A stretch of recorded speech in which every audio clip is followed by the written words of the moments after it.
waxaa ka mid ah wariyaashaan soo tababaray Sakariya Suleysi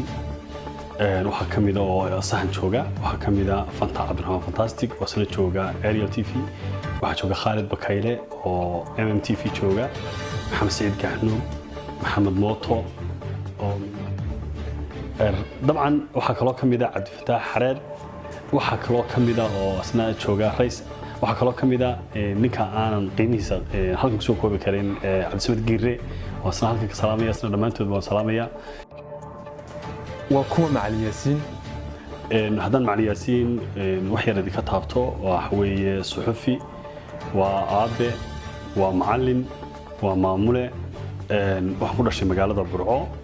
1988 kii ku dhashay magaalada Burco badan saxafiyiinta wala xiraa Soomaaliland gudaheeda iyo deegaanada Soomaalida xariga saxafiyiinta sidee wada arag majority inay saxafiyiintu xagga saxafiyiinta khalad ka yimaado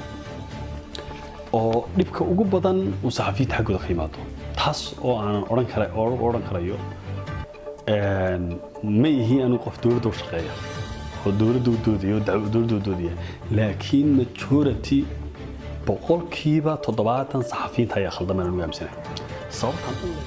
wariyaasha caqabado way la kulantaa dad badan oo saxaafadda ku soo jiray muddo dhibaato badan baa la kulantaa laakiin se markaan taa ka imaado waxaa jira caqabadaha aniga ila soo kulmay institutionadii aan ka soo shaqeeyay dhammaan waxaan uga tegay oo aan warbaahinta marba